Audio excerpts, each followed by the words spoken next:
Ahlan wa sahlan. Bonjour tout le monde. Oh, get you. Who speaks French? So you're happy if we do this in French? Well done. Here we go. Can I just say, you guys have sort of won the lottery today because you have brilliant teachers, because this is the 29th Abu Dhabi International Book Fair, and for the first time ever, it's got this little bit of a literary festival, a book festival inside the book fair. So a book fair is where all the boring stuff gets done, the industry of publishing happens, but this little oasis is where it's all about the books and the authors and the readers and the storytellers. So if you are a teacher of the school that is here, or you are a teaching assistant, or you're responsible for bringing these children here, could you stand up for me, please? Could the teachers stand up? Not the children, the teachers, thank you.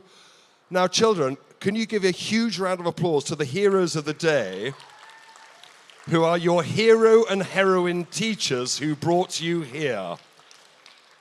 I hope you are all so well brought up you don't need me to tell you that at the end of the day, when you're on the bus going back to school, the first thing you say to your teachers is, good people. Who here likes a good story?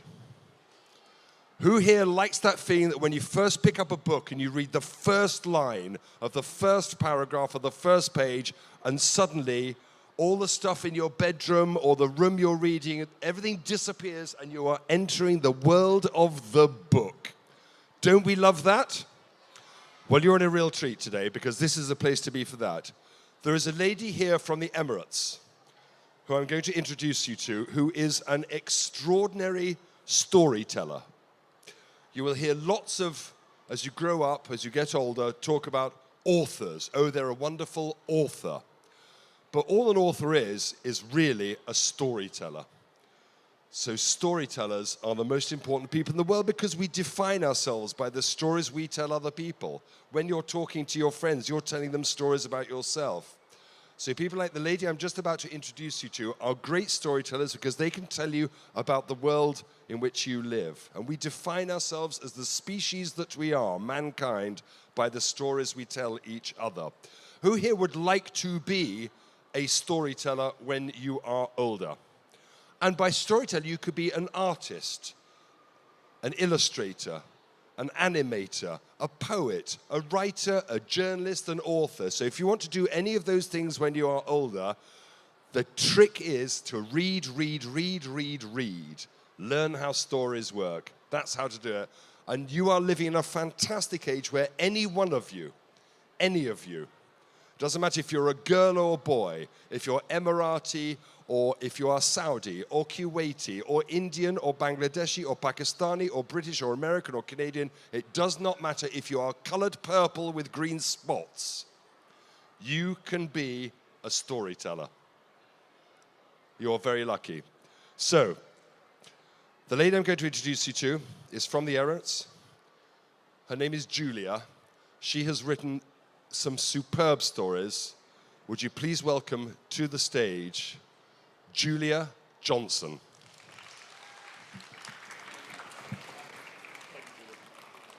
Thank you, Paul. Hello, everybody. And welcome. It's lovely to be here in Abu Dhabi and be part of this wonderful festival. And I think from what I heard you telling Paul, you all love stories. Great. I love stories. I've always loved them since I was very small. And my mum used to make up stories. And my father used to love reciting silly poems with funny words. And of course, as Paul said, as soon as you open a storybook and get lost in the story, you have a wonderful adventure with the characters in the story. Now, I've lived here in the Emirates for a long time. I first came here in 1975. Whoa, long before you were born. Maybe even before your parents were born, so that makes me rather old.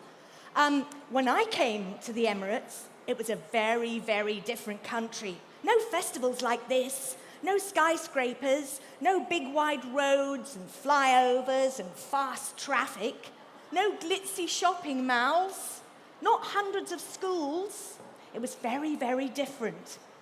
And one of the first things I ever saw was the exhibition on pearl diving in Dubai Museum. You know the museum that looks like a fort? Well, it is a fort, it was a fort. And I was fascinated, and I started collecting all the things about pearl diving, artifacts and so on, and learning stories. And then one day, about 17 years ago, I decided I'd like to tell a story about pearl diving. I've always had a background in storytelling and acting and performing, and I thought it would be lovely to tell a story about pearl diving because it used to be really important in this part of the world. And I went looking for a story. I went to bookshops, I went to libraries, and I couldn't find one. So what do you think I decided to do? Create one, exactly. And that was how I started being an author, relatively recently. So my very first story was The Pearl Diver. And I did a lot of research and met some interesting people. I even met a very old man who used to dive for pearls when he was young. And when I'd written the story, I thought, how can I share it with lots and lots of people? And the best way of sharing a story is through a book. So I sent my story to a publisher, and they liked it. And they said, have you written any more stories? And I said, no, but I've got lots of ideas. I want to write about this part of the world, the UAE and the Arabian Gulf and Oman, because I think there are lots of stories to tell which haven't been told, they haven't been written down. So I've made it my job to tell stories about this part of the world. And these are some of them. Now, some of them don't look as if they be about this part of the world, but they all have a link to this part of the world. So I'm going to show you some pictures that I took and compiled for the Turtle Secret, which is the story I'm going to tell you about this morning. So, we have wonderful creatures in our seas around Dubai and Abu Dhabi and the UAE. Do you all like animals? And animal stories? Great. Have any of you ever seen a turtle? A sea turtle, not a land turtle, a sea turtle. Excellent. Have any of you ever seen sea turtles laying their eggs? Wow, lucky you. Well, in the waters around the UAE, we have lots of wonderful creatures. Who knows what this is? A dolphin. And this, yes? A manatee, or we usually call it in Abu Dhabi, we call it a sea cow, not a walrus, a dugong. Well done, that man. A dugong. And they are very shy creatures. Even though they're so big, they're very, very shy. And they chomp the grasses at the bottom of the ocean and keep the grasses fresh, just like mowing the lawn. It's good to mow the grass because the grass comes up stronger. So we need creatures like this in our oceans. Wow. Anybody seen one of these? Who knows what it is? A whale, but what kind?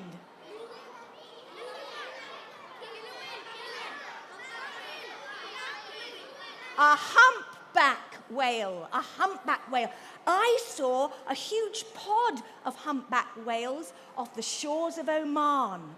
And there is so many nutrients, so much krill in the water there, that there is a resident pod of humpback whales that doesn't migrate to other oceans. It stays off the shores of Oman, which goes to show that our waters are improving, our seas are healthy. What's that one? A whale shark. Are they dangerous? No, they're big, gentle giants, beautiful creatures, and they eat krill, even though they've got such big mouths. I've swum over one and seen its beautiful pattern. And there are 7 different types of sea turtles in the world, and usually we get 2 sea turtles, 2 types in this part of the world. Does anybody know what this one's called? Well done. It's called a hawksbill because of its beak. it's got a beaky mouth, a bit like a hawk, exactly. And this one, no, it's not a leatherback. It's a green turtle. Now, this one used to be hunted for its beautiful shell. People loved its beautiful shell to make into jewelry. And this one used to be hunted for its flesh. People like to eat turtle soup, and green turtle was very tasty. So that's 2 of the reasons that these turtles are endangered. There are 7 different types in the world, and all of them are endangered. So I feel by writing a story, I can help people to understand and raise awareness about animals which are in danger. That one is a little bit unusual. It's quite different from the others, although it looks similar. Does anybody know what it is? It's actually a prehistoric turtle. Prehistoric. So that means this turtle lived over 100 million years ago. Wow. What other creatures were around 100 million years ago? Dinosaurs. So, turtles were in our oceans when dinosaurs roamed the planet. And yet now, in the last 150 to 200 years, we have put them in danger of extinction. I hate that word. It's a horrid, heavy word, extinction. And that's what we all have to fight to make sure that our creatures live safely and aren't in danger of extinction. So, turtles are reptiles. And what do you think this one's doing? Breathing. Well done. You do know a lot about turtles. Maybe I'll learn something from you as well. So this turtle is coming up to breathe. Turtles come up about every 20 minutes to breathe the air. And that is dangerous for them. I bet you've seen jet skis and fast speedboats around the waters of Abu Dhabi, haven't you? And if a turtle comes up in the path of a jet ski or a speedboat, of course, it can get fatally injured. So we need to be careful and watch out for these creatures. Now, the Hawksbill turtle has a beak because it eats a particular kind of food. Does anybody know what it eats? Well done. It eats sponges, and it pulls them out of the coral with its beak and keeps the corals healthy. So one thing depends upon another. And if we want a healthy ocean, we need Hawksbill turtles to keep the coral healthy. And here we've got the female laying eggs. And did you know that a turtle, a male turtle, spends its entire life in the sea? It should never come onto land.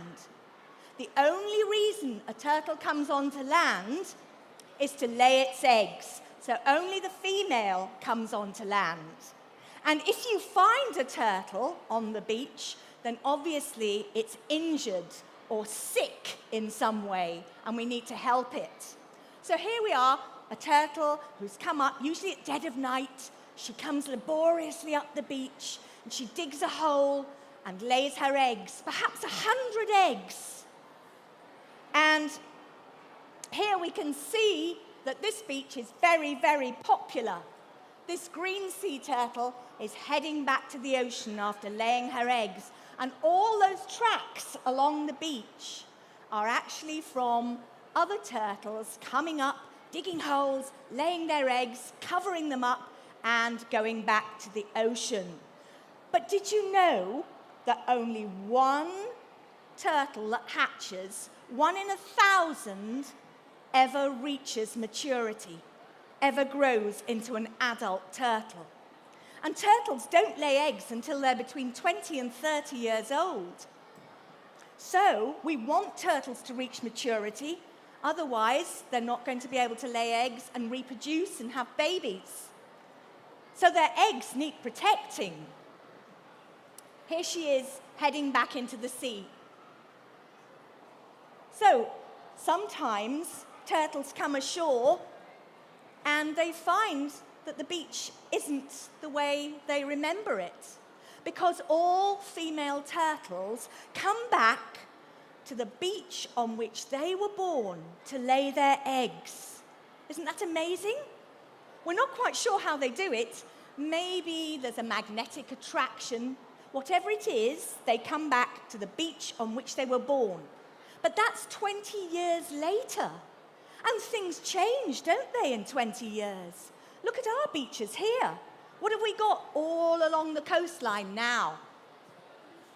Smart hotels. And if a turtle comes ashore and finds that her nesting site has gone, instead of which there's a grand hotel, then maybe she doesn't lay her eggs in the right place. Here she's laid them far too close to the high tide mark, and the sea is washing them away, and none of them will hatch. Sometimes people like to eat turtle eggs, and they sell them in the marketplace. They dig them up and sell them.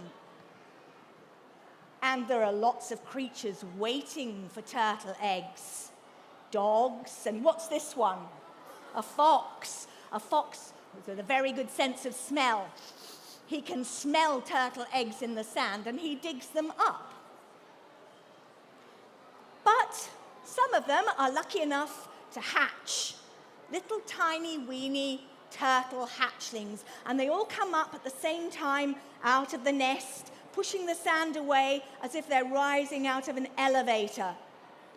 And then they head for the sea. But when they're born, when they hatch, their shells are soft and very easy for creatures to eat. So they're in danger from crabs and seagulls and light pollution. This is what I was talking about. Here are some grand hotels. So the little turtles, the hatchlings, head for the ocean by the light of the moon. The moon is their guide. But sometimes, if there are bright lights in hotels or buildings along the shore, the turtles get confused and they head towards the bright lights instead of the moonlight. And they even get run over on the road because they've gone in the wrong direction. So I wonder how we could help. Perhaps if we know there's a turtle nesting site near a hotel, we could ask the hotels not to shine their bright lights onto the beach, but keep them dark when turtles are nesting and hatching to help them. That's a very easy thing to do, isn't it?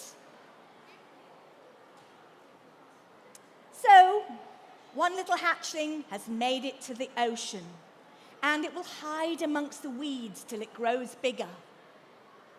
But there are many things waiting in the ocean to upset the little hatchling's life. And as it gets bigger, to disturb the life of the growing turtle.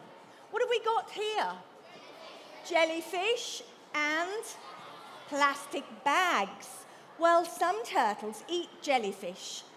And you see how similar they are to a plastic bag?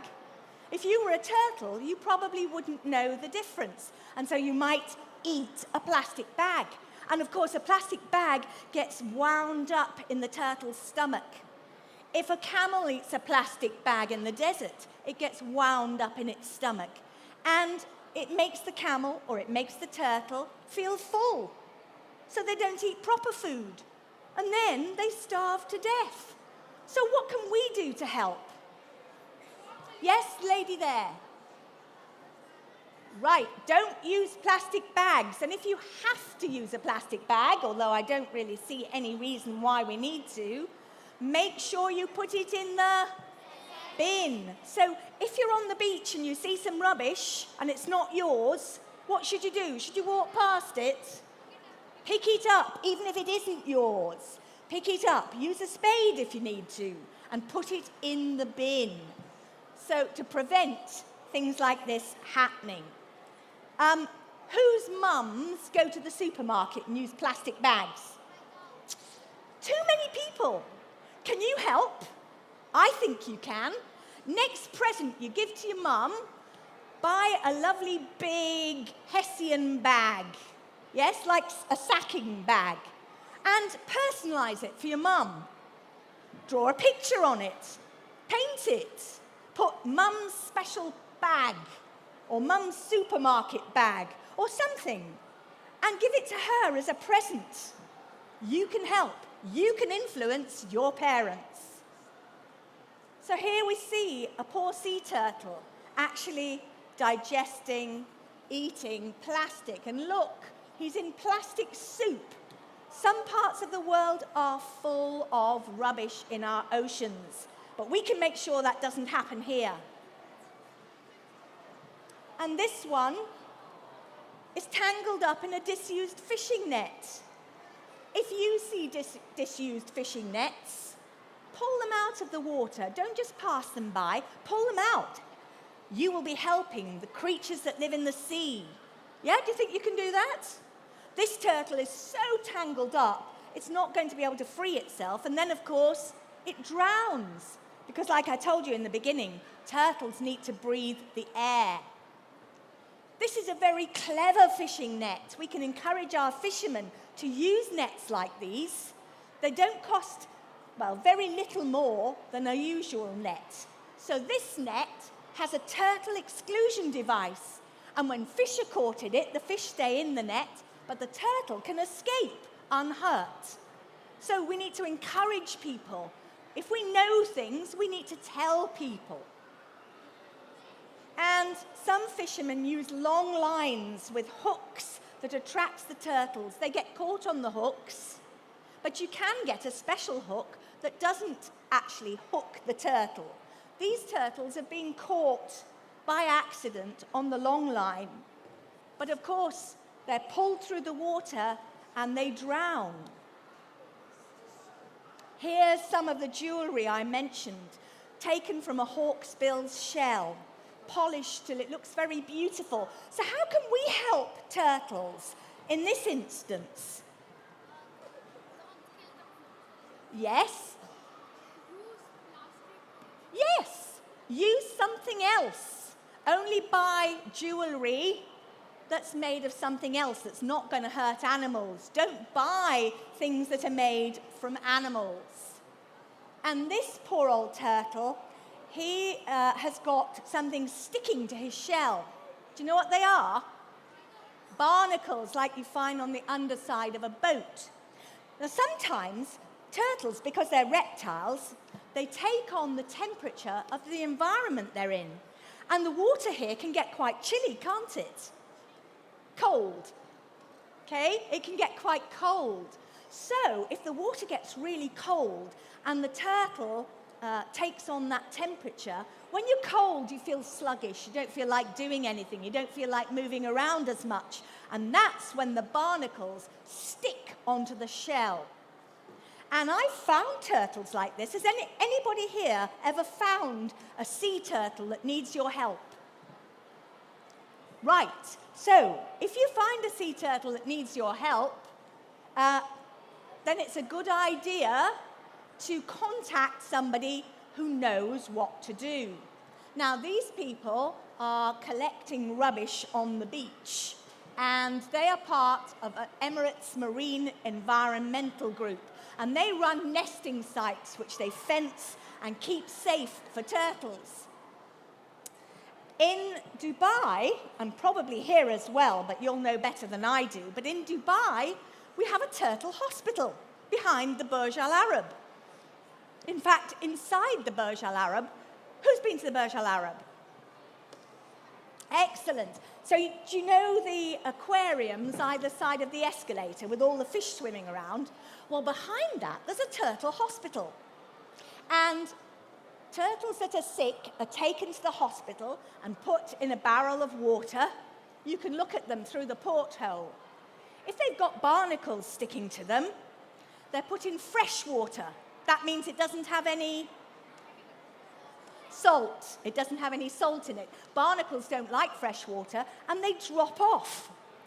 And so it's quite easy to help a turtle that's got barnacles stuck on it. But you should never try and pull them off, because that can actually injure their shells. So always give it to somebody who knows better than you. If you don't know what to do, wrap the turtle up in a damp towel and take it to somebody who knows about turtles. I'm sure you have marine environmental groups here in Abu Dhabi. So here, they look after the turtles. If they need medicine, they give them medicine. They feed them up. And eventually, when they're ready to let them back into the sea, they release them. And sometimes they attach a tracker. So one of the things you could do to help, if you're interested, is raise money to buy trackers, because trackers are expensive. But they're worth sticking to some of the turtles because they help us to know where turtles go. They help us to know more about creatures. And it's by knowing more about creatures that we can help. It's also knowing more about people that helps us to understand people. So this turtle, this sea turtle, when it goes back to the sea, every time it comes up to breathe, the antennae will send a signal to a computer. And the person looking at the computer, the scientist, will know where the turtle is. So I decided to use that idea in my story. I'm going to come to the story in a moment. So this is a big turtle release. And when all the turtles are ready, they line them up on the beach and they all head to the sea. The last turtle release I went to, they had a great big sea turtle. It was enormous. It had been with them for 2.5 years because it had suffered a terrible injury from a boat. However, it recovered, and they called it Hope, which I think is a very suitable name. It took 4 men to carry the turtle down to the water's edge. And can you imagine how wonderful it felt to watch that turtle swim off back to the ocean, back to its natural habitat after all that time? So, the turtle's secret. Well, I decided that my story could be about an Emirati girl. Which of you are Emirati? Got a few Emirati girls here? Okay. I think that we're living in a country which is called the United Arab Emirates, and we need to know more about each other to understand each other. We need to know about our customs and culture, our heritage. So this story is about an Emirati girl who becomes fascinated by turtles. And her uncle is a marine biologist. And she thinks that perhaps when she grows up, she too would like to become a marine biologist and follow in her uncle's footsteps.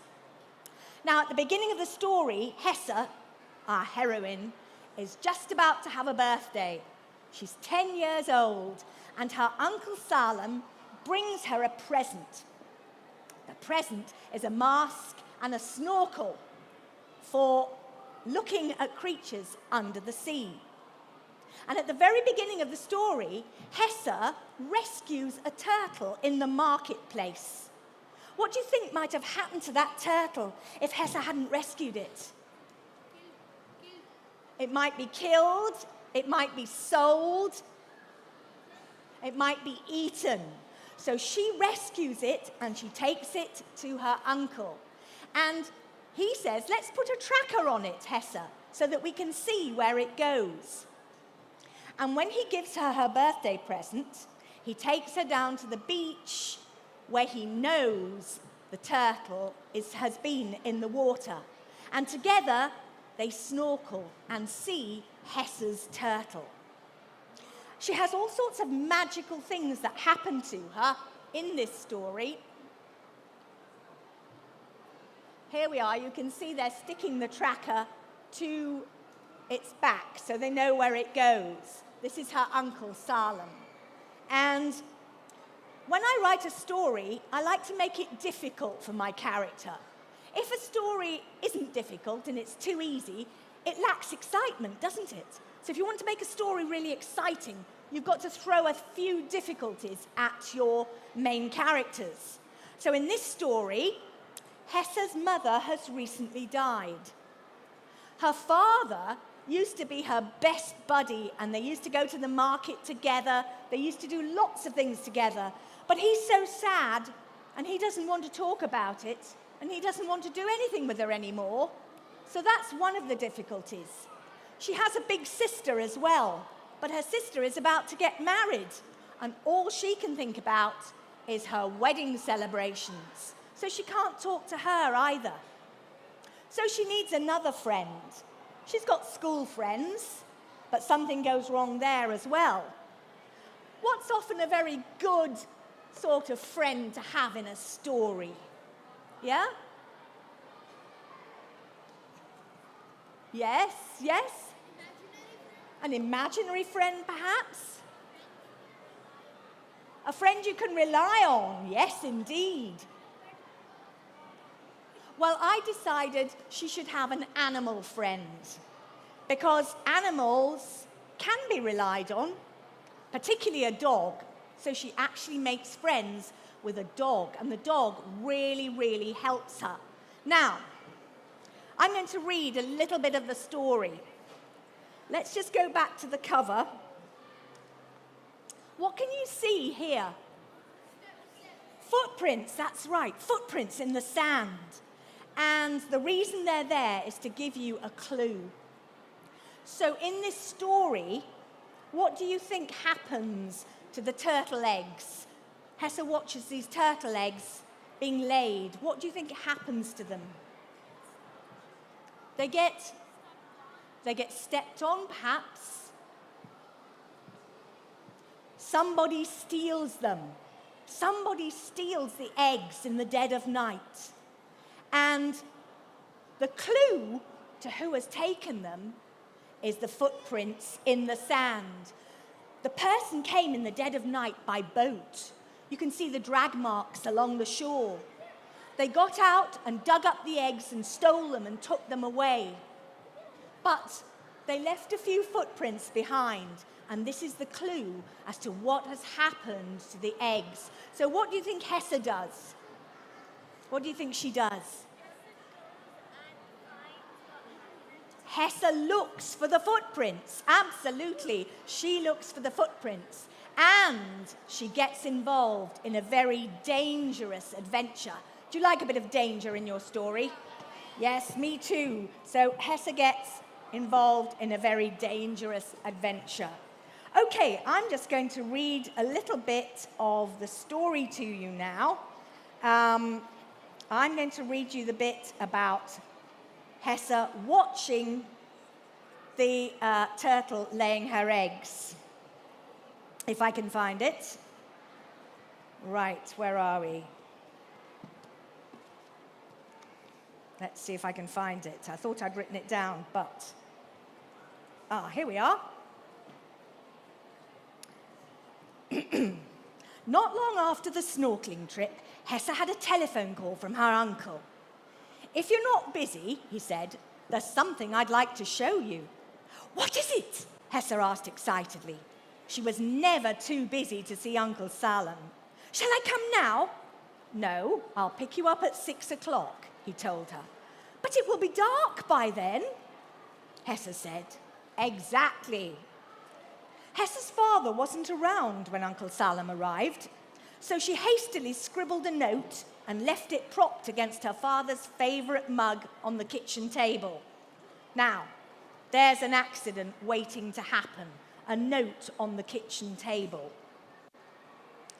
"Where are we going?" she asked excitedly as she clambered into her uncle's jeep.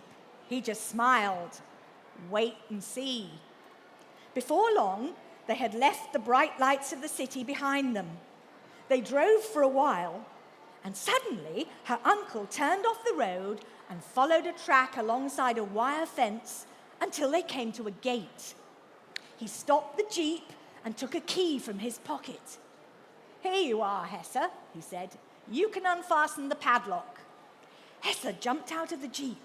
She could see a notice on the gate, and she could make out some words in the light from the jeep's headlamps. "Protected site," she read. "Turtles nesting. Trespassers will be prosecuted." Do you know what that means? Yes? Trespassers will be prosecuted means they will be taken to the, if they enter someone's area without permission, they'll be taken to the court. Right, they'll be taken to the police if people enter without permission. Turtles nesting, she exclaimed as she climbed back into the jeep. She held on tightly as the jeep bumped its way over the beach, her uncle maneuvering it this way and that to avoid getting stuck in the sand. Eventually, he came to a halt and switched off the engine.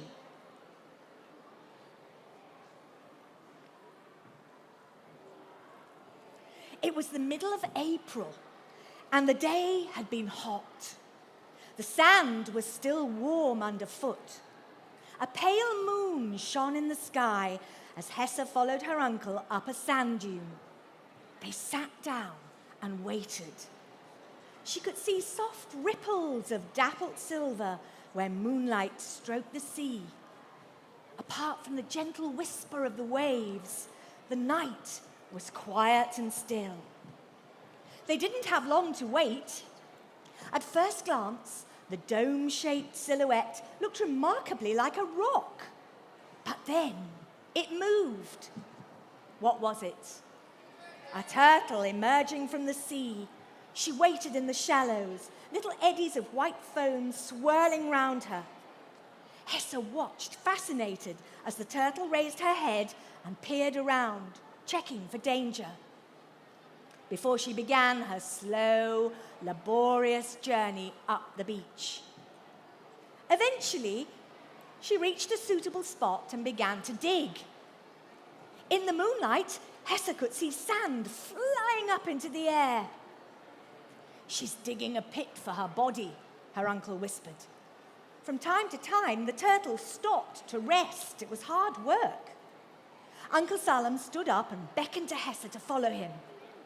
Giving the turtle a wide berth, they made their way round until they were behind her. They knelt down. You listening? Hello? Can you eat later? They knelt down in the sand and watched as the turtle, unaware of her silent audience, used her hind flippers to make a hole in the sand. A hole within the pit. Then she raised her body slightly to let egg after egg drop into the hole. Hesse watched enthralled. The eggs were round and white and small, about the size of the eggs Hesse sometimes ate for breakfast. They glistened in the moonlight. At last, the turtle finished. She must have laid over 100 eggs. Suddenly, the sand began to fly again, and Hesse quickly moved out of the way as the turtle covered up her eggs. Her work complete, she turned and slowly made her way back to the safety of the sea. They watched her go. Hesse looked at her uncle, her eyes shining. She felt privileged to have watched something so special. She'd been let into a magical secret, a small mystery. But remember, I said the note against the cup was an accident waiting to happen. So, this is what happens when she gets home. Uncle Salem looked at his watch. Oh, goodness, it's late. Come on, time to head home now. We don't want your father worrying about you. That's all right, said Hesse. I left him a note. But she was wrong. They'd hardly pulled up outside the house before her father stormed out, and Hesse could see at once that he was angry, very angry indeed. Where do you think you've been, young lady? He demanded, grabbing her by the arm. Your dad ever said that to you? Yes? You know the sort of feeling? And you, Salem, he went on, how dare you bring my daughter home so late at night? You should have consulted me first. Without giving either of them a chance to explain, he marched Hesse inside and slammed the door. But didn't you see my note? She asked, on the verge of tears. The evening had been so special, and now her father was spoiling everything. I left you a note.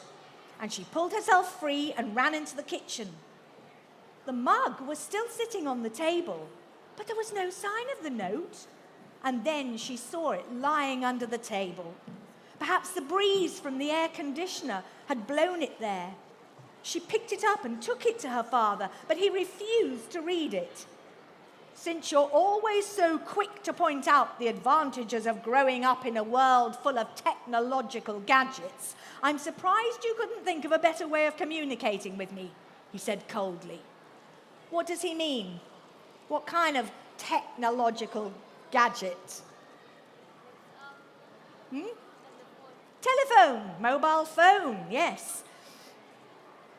Hesse was about to remark that he often mislaid his mobile phone, but thought better of it. I'm sorry, she said quietly. Her father nodded. Go to bed, he said. So, things are stacking up a bit against her, aren't they?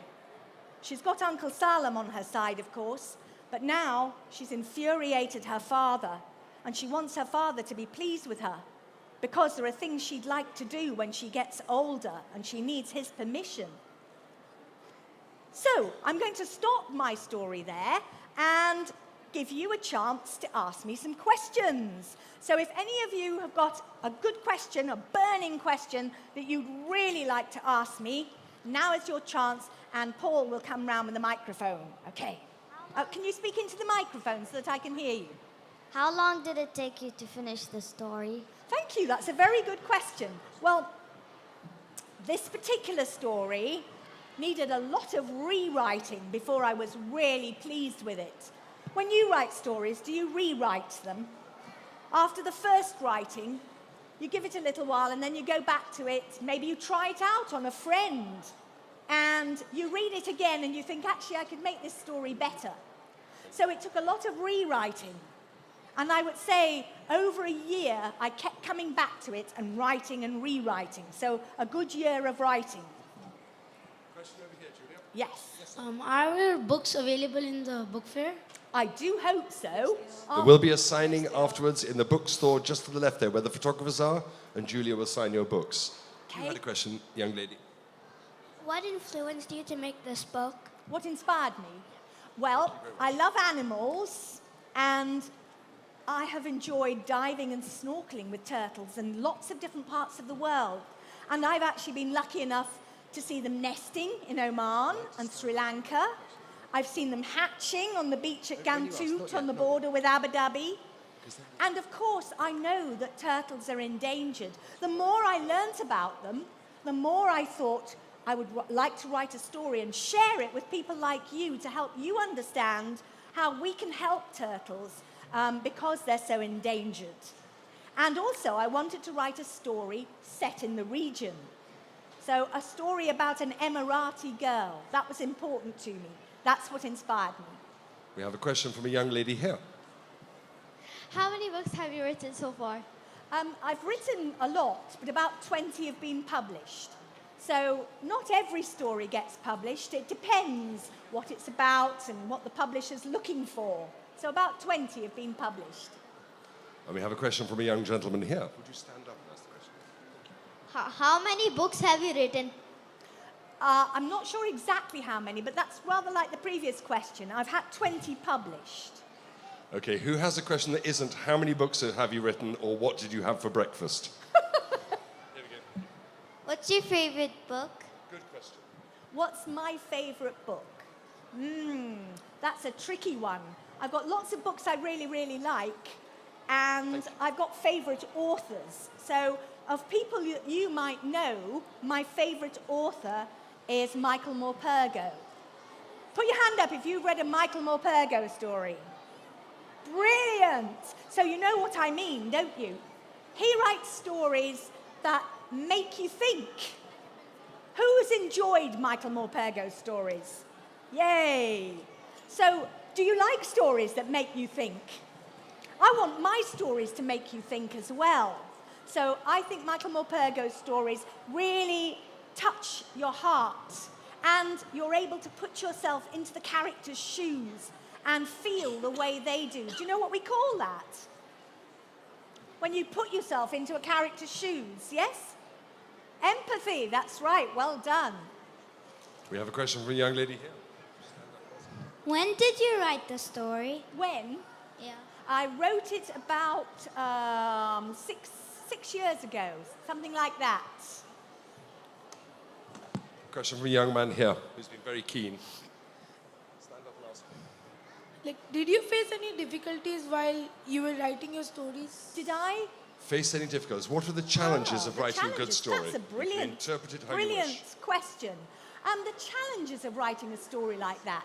Well, to make it believable, to make it exciting, to think what's going to happen next. When you write a story, do you ever get stuck? Who gets stuck when they're writing a story? Everybody gets stuck occasionally, don't they? So when you get stuck, it's a good idea to go away, have a walk, have a swim, talk to somebody, and come back to it later when you feel refreshed. So yes, and of course I had to do research as well. And one of the people I met in my story, in my research, was called Major Ali. And he was the person who fenced off the beach and called me up one evening. He said, "Quick, come quick. One nest is hatching. All 80 turtles coming out now. Come quick, quick." Well, by the time I got down to the beach, they'd all hatched. But he let me put them into the sea to swim away in the moonlight. So the character of Uncle Salem in my story is modeled on Major Ali.